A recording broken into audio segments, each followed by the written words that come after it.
All right, good morning. My name is Brianna Hall, and I am the Director of Development for Medical Billing Center. Medical Billing Center supports outpatient, private practice, physical therapy clinics all over the United States. And today I'm talking to my friend Bryce Mitchell with Stride, and we are going to cover all things physical therapy. We're going to talk about Bryce's time visiting clinics, boots on the ground in North Carolina, and some of the things that he has seen visiting those clinics. I'm very interested to talk about like front desk practices and all different things. Bryce, give us your kind of introduction to who you are, how long have you been with Stride, and what's your favorite thing about physical therapy? Yeah. Thanks, Bree. I appreciate getting to set up some time and chat through things today. Yeah, so Bryce Mitchell, one of the strategic account executives at Stride, been here since we started the company, which is super exciting. I think it's been great meeting Bree. MBC has become one of our strategic partners in providing excellent RCM services for some of our customers, and we're really excited about some of the other groups that we're going to be able to work on things together this year and moving forward. So I think that they have a very white glove service, and that's something that our team takes very seriously with how we interact with our customers, and that's something that we're really excited about. But yeah, we've been spending some time seeing folks in person and excited to kind of talk a little bit about that and what we're seeing visiting people. So yeah, favorite part about physical therapy, I missed that part, but not gonna overlook it.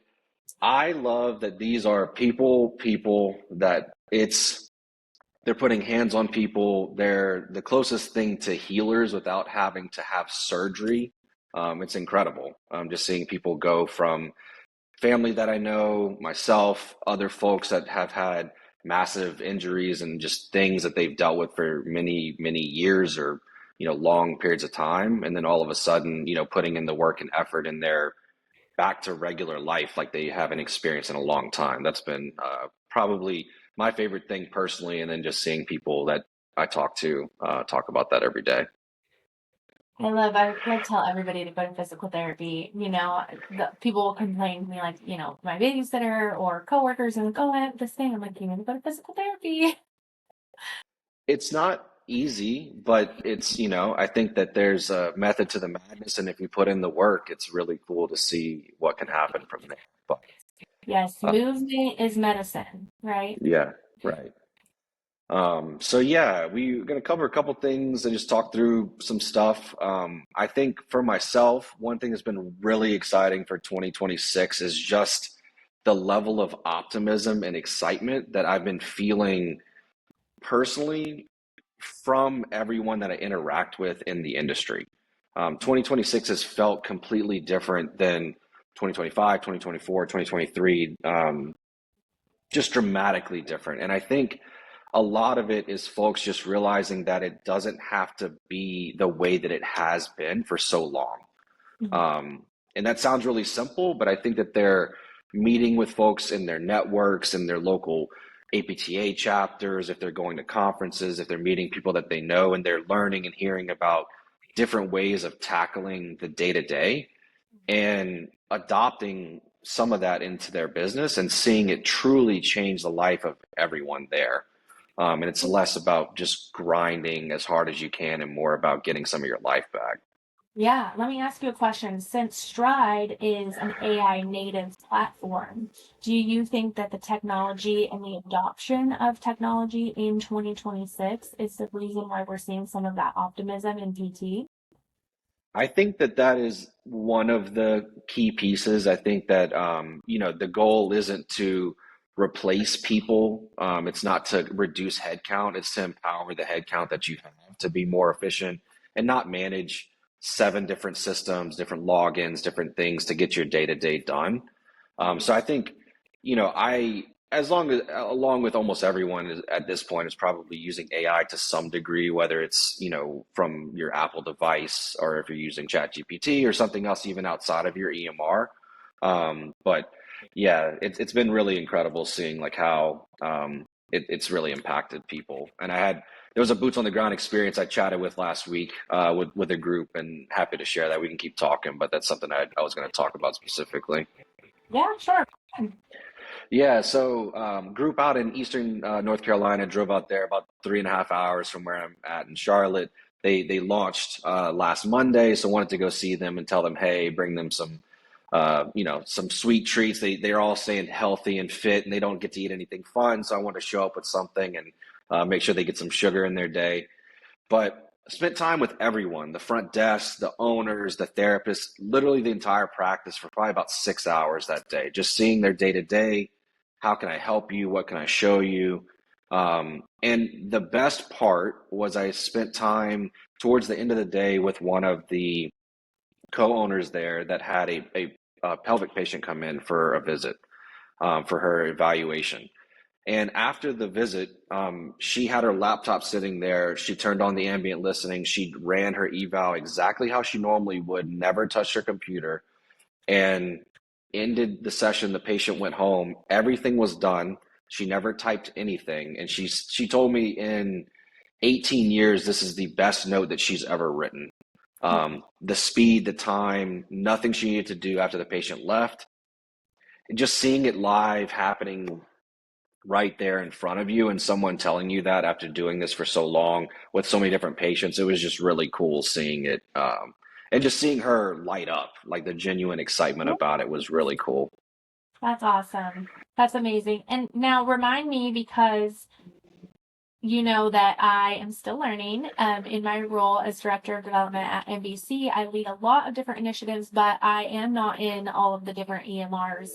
So does Stride have, when they do their ambulance or like their listening note, does it automatically code based on what is in their note? Yeah, so there's a lot of really cool ways that that happens, and we can help guide people based on the payer that they're going to be working with and how they're going to be reimbursed the best so that as they're documenting, it's flowing into the billing side appropriately to maximize reimbursements on that too. So there's a lot of really cool ways that it all ties together.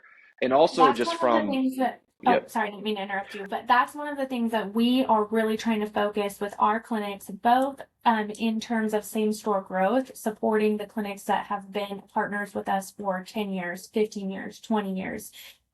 Getting them to adopt the things that will help them continue to grow, and being able to maximize right their charge diversity and making sure that they're going to get the max reimbursement that they can compliantly, within reason of what they're coding for and their visit length and the total time rule and everything.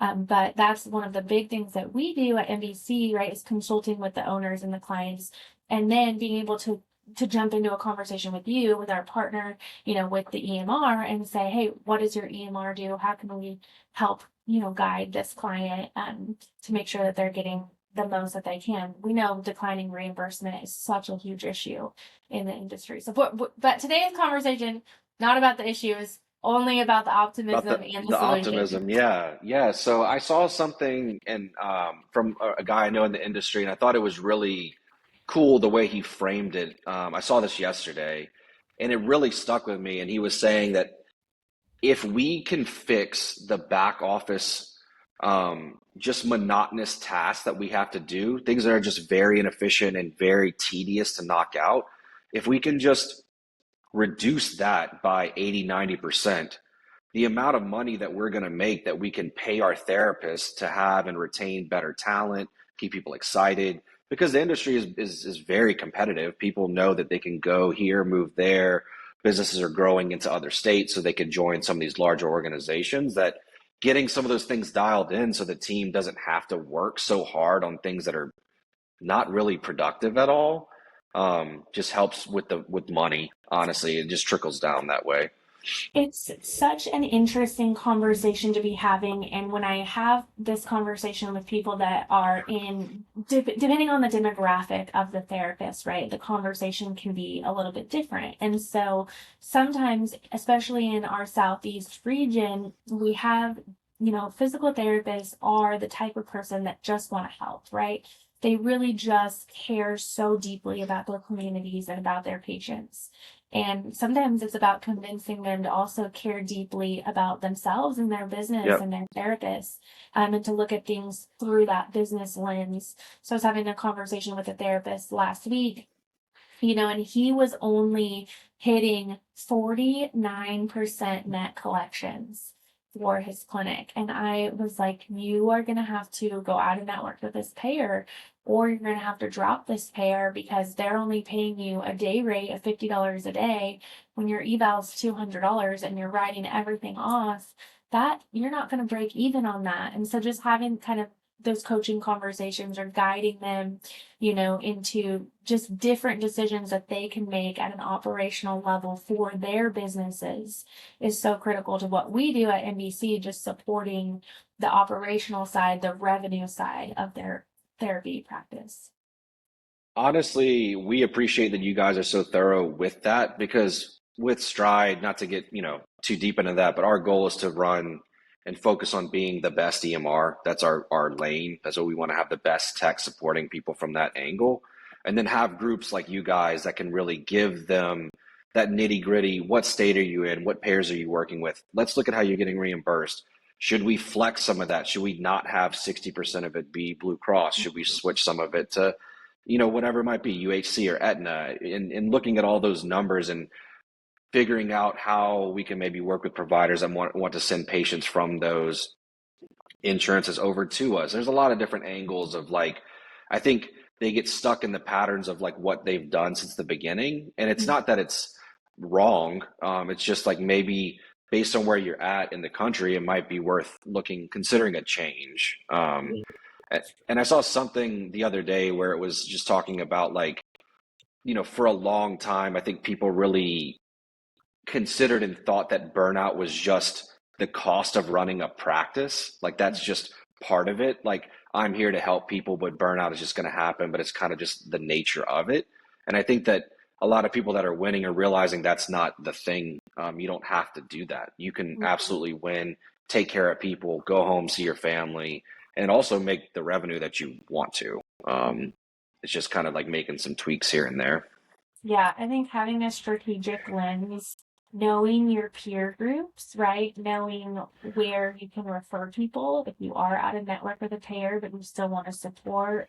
One of the things that Jim talks a lot about is financial assistance. So deciding on an annual basis how much you're willing to write off in financial assistance so that you can continue to care for your community and see these patients, but you do it in a strategic way that you've already decided on, looking at how to keep your business profitable, right? Because no matter what, if your business goes out of business, you're still not helping your community. So Right. you have to kind of have that mindset as an owner, which I think we're seeing that shift a little bit. And we're seeing a new generation of clinic owners as well. Right. Yeah, I 100% agree. I think that there is, it just feels like a massive shift has happened. And I know I keep talking about it, but the optimism that I feel from people in just conversation is incredible because they're excited about they're not looking to stay at status quo. They're looking at, if I make a couple of these pivots and changes and tweaks, now I can get that second location in that area that I know that there's patients that would love to be served, so they don't have to drive an hour to see me, right? I can live closer to the demographic and people that I want to ultimately be closer to them and stuff like that. And it's cool seeing that happen. We're having those conversations. It's not shrinkage; they're expanding, and if they want to, or the people that want to just have more time to be home, it's cool seeing that too. They're not staying Yeah, till 8 o'clock every day. absolutely. Okay, talk to me. Give me more of your insights from, how many visits have you done in clinic? What are you noticing? What's the general kind of vibe? How busy are the front desks, and kind of Yeah. what are you seeing? Because we are I'm doing a content piece as my own selfish reason for asking. I'm doing a content piece on front desk this afternoon. So excited to hear your thoughts. Yeah, so I've been going for a lot of groups that are launching. So there's always a little bit of that getting off of something and starting something else, and we do a lot of work to make sure that that's as smooth as possible. But it's always a couple days of just trying to get really ingrained and feeling good with it. But I think It's been really cool. I've been helping the front desk set up, we have the digital kiosk experience. It's just comes standard with Stride. There's no cost or anything associated. It's just something that we offer all of our customers by default. So they can set up a tablet or set up a laptop. A lot of them will do an iPad or something right up front. Patients can come in. So, if their phones are ringing, they're trying to juggle their day, which we know is busy. But if they have patients, like I walk in the door and I want to just come and my credit card's already on file, check myself in, sit down, therapist gets notified, they walk up, grab me. That took a lot of load off of the front desk when they're having all these different things come in. Um, One of the groups that I went to in Raleigh, they have 13 or 14 therapists. I mean, everyone was busy. I was there at 8:30 in the morning. All had patients. All those patients coming in the door, all of them need to get checked in, all of them need to pay. And just seeing some of those things, whether their cards are already on file so they can hurry up and just collect it, therapist comes grab them. Seeing some of that stuff, just really, the little things make it a lot less, like there's no paper intakes. A lot of that stuff just really adds up on time for them. I would be so interested, just from a business perspective, to see how much more revenue they're able to do if they are consistently collecting those copay, co-insurance, and Yep. deductible with that card on file versus the old, right? Hey, fill out this paper intake form, bring me your insurance card, and at the end, come back and I'll get your credit card. And half the time they walk out the door and you can kiss their deductible goodbye. And people do not like to be asked for it later. Like if you forget, it feels like it's they're frustrated that you didn't do. I mean, they look at it as like your job to do it. And I can tell you one specific anecdote. There's a group that we brought on board, 8 locations, probably about 35 therapists, bigger organization, right? When I talked to the owner there, they swap from someone I'm not going to name, an older system from back in the day, but they didn't have a great way of tracking their copays and patient what they needed to collect from those patients. Over a couple of years, they were over 6 figures in money that it kind of like slipped. They kind of guesstimated and looked at some metrics of what they think they missed. And that's a lot of money. I mean, purely that could be some cool vacations. That could be a lot of different things. You could Do more therapists. 2 more therapists, whatever you want to do with it. But Mhm. after that point, it's basically gone. So Like yeah, if it's a one more lot of, therapist goes 6 figures. I was thinking about when you were talking, I was thinking about a situation of a client that we looked over their numbers before coming on board with us. And yeah, they had, I think, like 214,000 open patient balances. Like that's crazy. two therapist salaries almost. And if you think about it, like that's not, we're looking at like, and we're going to keep it on optimism, but when we're looking at reimbursement cuts, if you're missing all this money, that's your money, like that's a huge thing that you shouldn't be missing, right? Like that's part of massive part. It's not that the other part isn't also great, but if you have all these, 200 something thousand in patient balances, like that's real money also. Um, Yeah. And I think it's good. I think that there's ways that you can train up the entire system to understand that, like, right, even your front desk person, sometimes it's hard when you're, 22-year-old fresh out of college and you're working that front desk of the PT clinic. I worked a PT clinic front desk. I don't know if you know this about me. I was a patient care coordinator for a group called Rockland Physical Therapy out in California. And so it was my job to walk the brand new patients into the room for their eval, but then go over like their financial forms and how much they were going to owe for each visit and have them initial in 25 places that they were going to pay their copays and stuff like that. But it's not easy to ask people for money, even if you know that they have a deductible and you know that they're paying for the service that they're there to receive. right. It's I didn't know that you did that. It's Yeah. so you lived it. The grind. Yeah, I mean, Mhm. I was watching some of the front desk, and I mean, their days are busy. They're working across 2 people that's managing, 12 to 15 therapist schedules and all these people coming in. There's a lot of steps. I mean, even if you simplify a lot of it, they still have a lot to do. So, yeah, it was really cool seeing all of those many things along the way really help them out. Cool. All right, let's see. The other thing that we were going to talk about is our strategic partnership Yeah. between Stride and NBC. We have, let's see, we started having right conversations when we met in North Carolina. And since then, we've worked on several projects together. Super excited for all the things that we're doing and just being able to support physical therapists better. I wanted to say something about the cost of, oh my gosh, mom brain, hold on. We started talking a little bit about the revenue cycle and how much money is on the table and declining reimbursements. But I think if you shift your mindset a little bit away from declining reimbursements towards that optimism that you can have in the industry and what's happening in the industry, I wanted to talk a little bit about the opportunity cost of being able to have a partner, or two partners, an EMR partner and an RCM partner that can fully support your clinic and your clinic growing.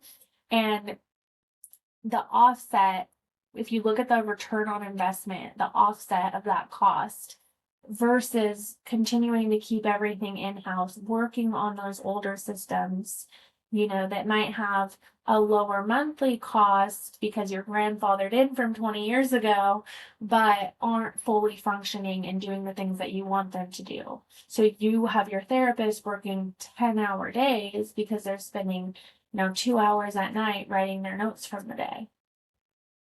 I think, yeah, I'd love to talk about it a little bit here. I think, if you ask those people, they'll tell you that money is tight, right? Like every time they're going to tell you that money is tight, but they're going to keep doing the same process. And it's one of those things where like the definition of, you got to look at, Insanity.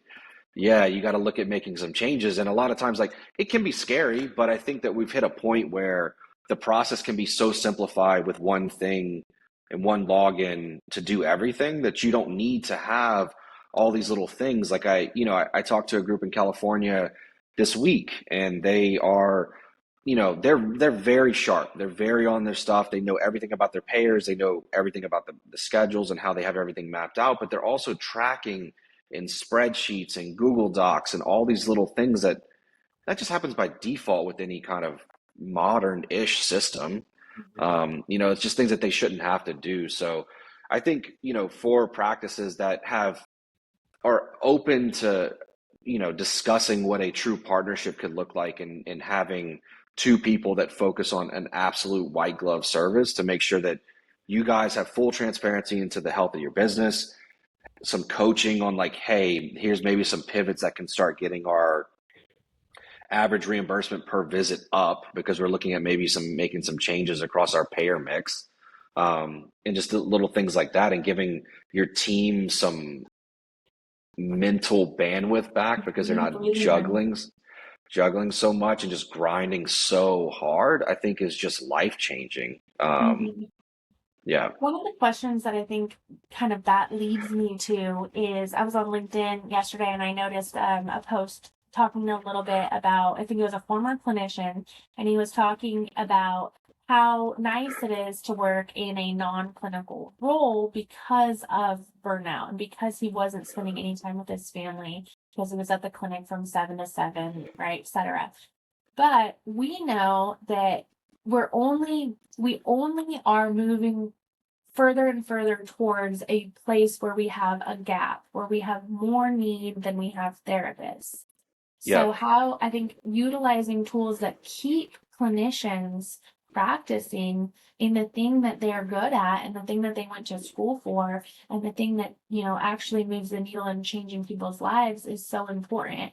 And if you are a practice owner or somebody in a position where you are coaching and guiding, therapists and clinicians, I think it's important to invest in the tools that prevent those clinicians from burning out and leaving the industry. 100%.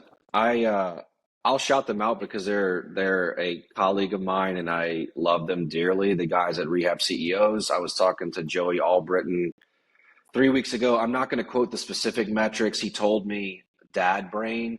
But he gave me some metrics on truly like what the gap, and just to go along with what you were talking about, the gap between the need and the volume of therapists that we have is not proportionate right now. There's infinitely more patients that want to get physical therapy than there is therapists to provide it. So I think it is definitely, people feel like it's the other way around, but there's a huge opportunity with utilizing things that doesn't burn your team out, that like you guys can have a really successful business and a really great work-life balance. Mhm. Truly. Absolutely. All right, cool. Anything that you want to kind of cover to wrap up the last 5 minutes of our conversation? Let's talk a little bit about how, if somebody is listening to this and they're thinking, yes, I have an EMR system and my EMR does not support my therapist the way that Stride might, how would they find out more information about Stride? How would they connect with you? What's the best Yeah. way for, kind of how does that work? Yeah. So you can always go to our website, strideemr.ai. Also, feel free to reach out to me. It's bryce.mitchell at strideethera.com. um, Happy to connect, and just I want to learn about your practice and see if it ever is a good fit. That's the ultimate goal. We want to learn more about what you guys are up to and see if what we're doing makes sense. And I think if you are considering the possibility of maybe making a total change, like maybe going from in-house billing to utilizing a service, I cannot stress enough the team at MBC is thorough, and that's what you want. You don't want people missing your money. They have eyes on every part of the process, and they are all here in the United States, which is very uncommon. We work with a lot of groups and know a lot of people, and they are doing something different.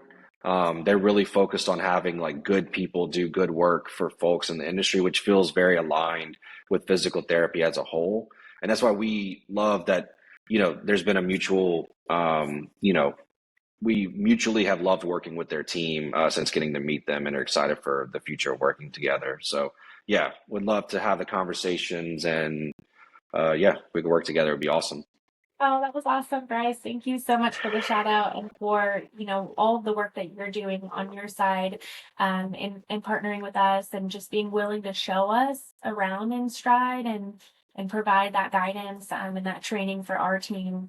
So we, full service RCM company at NBC, we were started by a physical therapist, Janet Shelley, in 2001, and our current leadership, Jim Stoker, is our CEO, and he is also a DPT, practiced for over 20 years. I think that really is the difference, for us as an RCM company, having that guidance and that leadership and that deep expertise about physical therapy and how to support, independent private practice physical therapists. So important. And so we're so excited. We're so excited to work in Stride, and to just be familiar with your EMR and continue to support people in the industry.